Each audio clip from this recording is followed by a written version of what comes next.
আসসালামু আলাইকুম। Welcome to হালকেনস্টাইন ইনফিনিটি স্কুল। কি অবস্থা সবার? আচ্ছা, আমাদের সবার হচ্ছে এখন অর্ধবার্ষিক পরীক্ষা, হয়তো অনেকের শুরু হইছে, অনেকের হচ্ছে বা অনেকের হয়ে যাওয়ার শেষ অবধি আছে। তো অর্ধবার্ষিক পরীক্ষায় ভালো করতে গেলে কিভাবে পড়া উচিত? বেসিক্যালি এই ভিডিওটা সবারই জন্য। ঠিক আছে? যে ধর তুই 7, 8, 9 যেই ক্লাসেই থাক না কেন, অর্ধবার্ষিক তো সবারই আছে।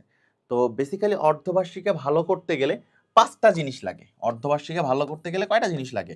5টা। কয়টা? 5টা জিনিস। সেই 5টা জিনিস কি কি আমাদেরকে জানতে হবে। কারণ তুই অর্ধবার্ষিকে যে জিনিসগুলাতে ল্যাক রাখবি, সেই জিনিসগুলো, এই 5টা জিনিসই তোর বার্ষিকে ভালো করতে হেল্প করবে। তো কথা কিন্তু সেম ঘুরে ফিরে। ঠিক আছে? অর্ধবার্ষিকে ভালো করতে গেলে কি কি বা কিভাবে পড়া উচিত? এক, অর্ধবার্ষিকে তুই যদি ভালো করে ভালো পড়ে রেজাল্ট আনতে চাইস, একটা হচ্ছে বেশি পড়া, আরেকটা হচ্ছে কম পড়া, আরেকটা হচ্ছে এমনভাবে পড়া যেন রেজাল্টটা ভালো চলে আসে। তাহলে তুই কি চাইস? যে রেজাল্ট ভালো আনতে। তাহলে অর্ধবার্ষিকে ভালো করতে গেলে পড়াটা কিভাবে পড়তে হবে? এখানে তোকে পড়তে হবে যে ইফেক্টিভ ভাবে, ইফেক্টিভ স্টাডি করতে হবে। ইফেক্টিভ স্টাডিটা কি ভাইয়া? ইফেক্টিভ স্টাডিটা হচ্ছে যে আমি যখন পড়ার টেবিলে বসবো বা আমি যখন পড়তে বসবো, ঠিক আছে, এখন পড়তে বসার সময় আমাকে যেই জিনিসগুলা ডিস্ট্র্যাক্ট করে, আমাকে কি কি ডিস্ট্র্যাক্ট করতে পারে? এক, ফোনের স্ক্রিন আমাকে ডিস্ট্র্যাক্ট কি কে করে? এক হইতেছে ফোনের স্ক্রিন, এটা হইতেছে ফোন। আবার কি ডিস্ট্র্যাক্ট করে? আমাকে ডিস্ট্র্যাক্ট করে হইতেছে টিভি, আমাকে ডিস্ট্র্যাক্ট করে হচ্ছে গেমস। তাহলে আমার ডিস্ট্র্যাক্টিং যে জিনিসগুলো আছে, এই জিনিসগুলো আমার থেকে দূরে সরা রাখতে লাগবে। ঠিক আছে? তাহলে ইফেক্টিভ স্টাডিটা কি? সব ডিস্ট্রাক্টিং যে ডিস্ট্রাকটিভ যত জিনিসগুলো আছে, এগুলো তো ডিস্ট্রাকশন নিয়ে আসে বা তোকে পড়ার ক্ষেত্রে বিভ্রাট তৈরি করে, সেগুলো তোর থেকে দূরে রাখ। ঠিক আছে? দূরে রাখে পড়তে যখন বসবি, তুই 1 ঘন্টার ভিতর 50 মিনিট পড়বি। আর এই 10 মিনিট 1 ঘন্টার ভিতর 2 ভাগে ভাগ করছি, 50 মিনিট আর 10 মিনিট। এই 50 মিনিট তুই পড়বি আর এই 10 মিনিট মাথাটা টেবিলে লাগাই দিবি হবে দিয়ে, জাস্ট মাথাটা টেবিলে লাগাই দিয়ে কি করবি? তুই যে 50 মিনিট যা যা পড়ছিস একটু রিকল করবি যে হ্যাঁ, আমি এটা পড়ছি, আমি এটা পড়ছি, আমি এটা করতেছি। আচ্ছা, এটা তো এইভাবে রিকল যখন করতে থাকবি, তখন কোনো পার্টিকুলার জায়গায় তুই অবশ্যই তুই আটকাবি, কারণ তুই পড়ছিস একবার। এরপরে যখন তুই আবার পড়বি জিনিসটা, তখন দেখবি যে এখন মনে বেশি থাকতেছে। তাহলে একটা না 4-5 ঘন্টা না পড়ে 50 মিনিট পড়ে 10 মিনিটের একটা বিরতি। এখন 10 মিনিটের বিরতি মানে এই না যে তুই ফোন গুতাবি বা টিভি দেখবি বা গেমস খেলবি, না, পড়ার টেবিলে বসে থাকতে হবে। এখন তোর যদি টেন্ডেন্সি থাকে যে আমার ফোনে কি হচ্ছে, আমার ফেসবুকে কি হচ্ছে, আমার হোয়াটসঅ্যাপে কে মেসেজ দিচ্ছে, আমার ইনস্টাগ্রামের পোস্টে কে লাভ রিয়াক্ট দিল কি দিল না, ঠিক আছে, এইটা যদি তোর মাথার মধ্যে থাকে, তুই বাবা পড়াশোনা করতে পারবি না। এটা হলো 1 নাম্বার কথা। কারণ তুই বসছিস পড়তে, তোর মাথার ভিতর আজাইরা পড়া বাদ দিয়ে যত চিন্তা সব তোর মাথার ভিতরে। তোকে কে মেসেজ করছে, তোর পোস্টটাতে কে কমেন্ট করছে, তোর ছবিতে রিয়্যাক্ট কতগুলা হইছে, তোর টেন্ডেন্সি হইতেছে এইটা মাথার ভিতর কাজ করতেছে, একটু কমেন্ট করে আসি, যাই একটু বান্ধবীদেরকে মেসেজ করে আসি, ঠিক আছে, গ্রুপগুলাতে কি বলতেছে একটু দেখে আসি, কাকে একটু পচানি দেওয়া যায় একটু দেখি। এই যে জিনিসগুলা, এই জিনিসগুলো পড়তে বসে মাথা থেকে দূরে রাখতে হবে। পড়তে বসে মাথা থেকে সব কিছু দূরে রাখতে হবে। ঠিক আছে? এরপরে ইফেক্টিভ স্টাডি বলছি, এরপরে আর একটা জিনিস হইতেছে রেগুলারিটি মেনটেন করতে হবে। কি মেনটেন করতে হবে? রেগুলারিটি। রেগুলারিটিটা কি ভাইয়া? ধর তুই টেন্ডেন্সি রাখছিস যে ভালো কিছু করবি বা ভালোভাবে পড়বি, এখন রেগুলার পড়াটা ইম্পর্টেন্ট রাদার দেন একদিন 100 ঘন্টা, সরি 100 ঘন্টা তো একদিনে হয় না, একদিন ধর 15 ঘন্টা পড়ছিস, আরেকদিন তুই পড়ছিস 1 ঘন্টা, এই কাজ করা যাবে না। তুই যদি পরীক্ষায় ভালো করতে চাইস, তোকে অবশ্যই রেগুলারিটি মেনটেন করতে হবে। কি মেনটেন করতে হবে? রেগুলারিটি। এবং তুই ধর যে তুই ডেইলি 3 ঘন্টা, কোনোদিন 4 ঘন্টা, কোনোদিন 3 ঘন্টা বা 5 ঘন্টা, কোনোদিন 6 ঘন্টা, আবার কোনোদিন 3 ঘন্টা তুই রেগুলার পড়তেছিস একটা কনস্ট্যান্ট হিসাবে, 3, 4, 3.5, 5 এরকম এর রেঞ্জে পড়তেছিস, না বেশি না কম। এই যে রেগুলার স্টাডিটা করতেছিস, এইটা বেশি ইম্পর্টেন্ট রাদার দেন আজকে 14 ঘন্টা পড়লাম, তারপরে 6-7 দিন আর খবর নেই। এইভাবে পড়লে রেজাল্ট ভালো হয় না। রেজাল্ট ভালো করতে গেলে দুইটা জিনিস বলছি, এক হলো ইফেক্টিভ স্টাডি, দুই হলো রেগুলারিটি, তিন কি, তিন হইতেছে রেগুলার ক্লাস। রেগুলার ক্লাস করতে হবে। রেগুলার ক্লাস আমরা করি না, আমরা করি কি ভণ্ডামি। আমরা কি ভণ্ডামিটা করি, আমরা হচ্ছে যে স্যারের কাছে ধর অফলাইনে পড়ি, ঠিক আছে, বা অনলাইনে স্যারের কাছে পড়ি, বা যেই কোর্সেই আমরা থাকি না কেন, আমরা রেগুলার ক্লাস করি না। আমরা করি কি, এই যে বাসা থেকে, এটা হলো স্যারের কোচিং, আমরা এই রাস্তা ওয়েতে স্যারের কোচিংটা যাই না, আমরা কলেজ বা কোচিংটা বাঙ্ক মারি। বাঙ্ক মারে বন্ধু বান্ধব মিলে একটু আড্ডা দিই, একটু চিল করি, একটু চিলে একটু উড়ি, ঠিক আছে, একটু কফি খাই, একটু চায়ের দোকানে আড্ডা দেই ক্লাস বাদ দিয়ে। তো ক্লাস বাদ দিয়ে বাবা তুমি চান্দু যদি এই কাজগুলা করো, তাহলে তোমার যে ক্লাসের ল্যাকিংসটা পড়ে গেছে, এই ল্যাকিংস ফিল আপ করবে কেমনে?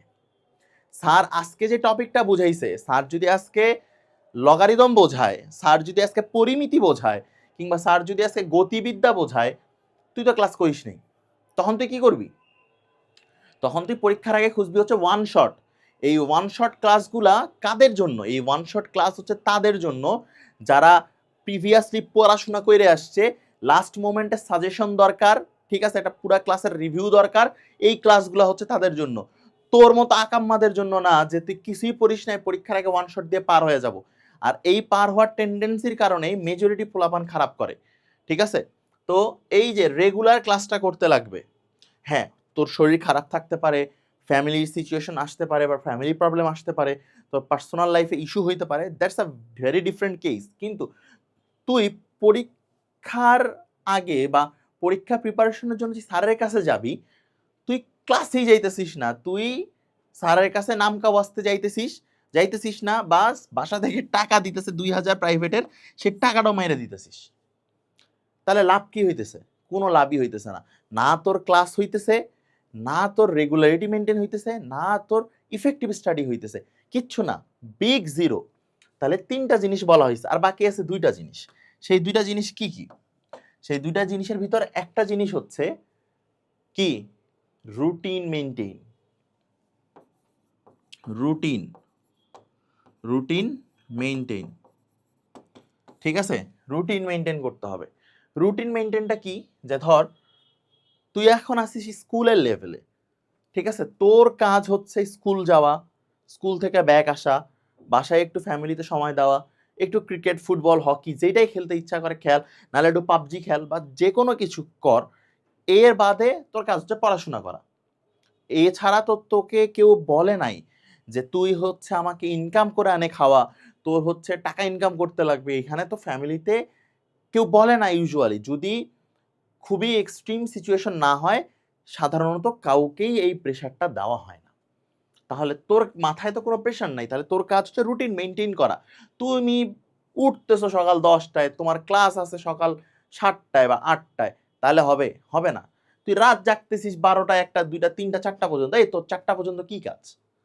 তোর 4টা অবধি কি কাজ বল? যে তুই যে 4টা অবধি জাগিস, তো 4টা অবধি কি কাজ, বা 3টা অবধি তোর কি কাজ? তুই কি হইতেছে কোনো অফিস ওয়ার্ক করিস? কিচ্ছু না। তুই পড়িসও না। তুই যদি টাইমটা পড়াশোনা করতি, তাহলে বুঝতাম যে তুই পড়তেছিস। তোর কাজ হইতেছে ফোন গোতানো, তোর কাজ হইতেছে বন্ধুদের সাথে চ্যাটিং করা, তোর কাজ হইতেছে একটু গেমস খেলা। তাহলে এইভাবে করলে তোর কি রুটিন মেনটেন হবে? কিচ্ছু হবে না। তাহলে রুটিন মেনটেন না হইলে উপরের একটা জিনিসও হবে না, না স্টাডি হবে, না রেগুলারিটি হবে, না রেগুলার ক্লাস হবে, কিচ্ছু না। আরেকটা জিনিস হইতেছে যে স্লিপ সাইকেল ঠিক রাখা। Sleep cycle plus proper food, এই একটা জিনিস গুরুত্বপূর্ণ। কেন? স্লিপ সাইকেল মানুষের সাইকোলজিতে, মানুষের শরীরে খুব বেশি ইম্প্যাক্ট ফেলে। তুই স্টুডেন্ট মানুষ, তুই যদি লেট নাইট পড়তে চাইস, তাহলে অবশ্যই অবশ্যই 2টার মধ্যে পড়া শেষ করে ঘুমাইতে যেতে হবে, কারণ তোকে আবার সকালে উঠতে হবে, তোর স্কুল আছে, তোর পড়াশোনা আছে। তুই যদি এখন চিন্তা করিস যে তুই 4টা পর্যন্ত জাগবি, 5টা পর্যন্ত জাগবি, ফজরের সময় ঘুমাবি, তাহলে হবে না, তাহলে লাভ নাই। কথা হচ্ছে স্লিপ সাইকেলটা ঠিক রাখতে হবে। যাই হোক না কেন, ডেইলি প্রপার 6 থেকে 7 ঘন্টা ঘুমাইতে লাগবে। এখন তুই বলিস আমি তো ঘুমাই 4 ঘন্টা, আমি বিন্দাস আছি, আমি 5 ঘন্টা ঘুমাই, আমি ঘুমাইনি, ঠিক আছে?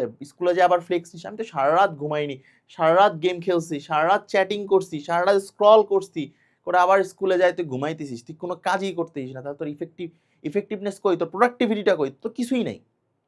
কথা কি বুঝাইতে পারতেছি তোদেরকে? তাহলে স্লিপ সাইকেল আর প্রপার ফুডটা মেনটেন করতে লাগবে, যে সুষম খাবার গ্রহণ করতে লাগবে, কারণ এটা ব্রেইন বুস্টিং এ অনেক বেশি সাহায্য করে। আমার ব্রেইন বিকশিত হয় যেসব খাবারে, বাদাম, ঠিক আছে, দুধ, ডিম, তারপর হচ্ছে কি কিশমিশ, এই জিনিসগুলা অ্যাবজর্ব করতে লাগবে, খেতে লাগবে। তাহলে হচ্ছে ব্রেইনটা কি থাকবে, অ্যাক্টিভ থাকবে, যে কোনো পড়া যখন তুই পড়বি ইজিলি মাথার মধ্যে ঢুকাইতে পারবি। আর খাওয়া দাওয়ার ক্ষেত্রে পার্সোনাল সাজেশন থাকবে মাছ বেশি খাওয়ার, কারণ মাছ বেশি খাইলে আলটিমেটলি পরবর্তীতে লাভ তো দেই, কারণ কি মাছের যেই তেল বা মাছের যে প্রোটিনটা থাকে সেটা অনেক বেশি হেল্প করে ব্রেন বুস্টিং এর ক্ষেত্রে। বলতেছি না যে এমন গোশ খাওয়া যাবে না, গোশ খাবো, কিন্তু মাছের পরিমাণটা একটু বেশি খাবো আমরা, ঠিক আছে? তো এই যে জিনিসগুলো বলছি, পরীক্ষায় ভালো করতে গেলে, সেটা তুই যেই পরীক্ষায় হোক, কিভাবে পড়া উচিত হইতেছে এইভাবে, ইফেক্টিভ স্টাডি করতে হবে, রেগুলারিটি করতে হবে, রেগুলার ক্লাস করতে হবে, রুটিন মেনটেন করতে হবে, আর হইতেছে স্লিপ সাইকেল ঠিক রাখতে লাগবে। এগুলো যদি ঠিক না রাখিস তাহলে হবে না। আচ্ছা, আরেকটা জিনিস, সেটা হচ্ছে ভালো যদি করতে চাই তাহলে এই জিনিসগুলো করতে লাগবে। আর পড়া কিভাবে উচিত, যে আমি পড়বোটা কিভাবে, যে ভালো কিভাবে করা উচিত, এটা তো আপনি বললেন। তাহলে আমার পড়া উচিত কিভাবে? পড়া উচিত হইতেছে তোর টাইম ফিক্সড রাখা, যে আমি এই সময়টাতে পড়বো। তোর সকালে 7টায় যদি স্কুল থাকে, তাহলে 7টা থেকে 11:45 স্কুল, এই যে রুটিনের ভিতর তোর এটা পড়ে গেল। এরপরে আসার পর তোর 3টা থেকে 6টা পর্যন্ত হচ্ছে কি, 3টা থেকে 6টা পর্যন্ত তোর বিভিন্ন কাজ, তুই বাইরে স্যারের কাছে গেলে পড়তে পারিস বা তুই খেলতে পারিস, হোয়াট এভার। এরপর সন্ধ্যা 7টা থেকে রাত 12টা অবধি তোর কোনো কাজ নেই, তোর কাজ হচ্ছে পড়াশোনা করা। এই পড়াশোনার ভিতরে তোর যে ভুল, তুই সেই ভুলগুলা দেখবি, তোর যেই জিনিসগুলোতে সমস্যা তুই সেগুলো করবি, তো স্যার যেটা পড়াই দিস তুই সেটা পড়বি, ঠিক আছে? তাহলে এই কয়টা জিনিস আর সাথে যদি এই কয়েকটা টাইমিং মেনটেন করতে পারিস, তাহলে তুই যে কোনো পরীক্ষায় ভালো করবি। কথা ক্লিয়ার? দেখা হচ্ছে পরের ভিডিওতে। আল্লাহ হাফেজ।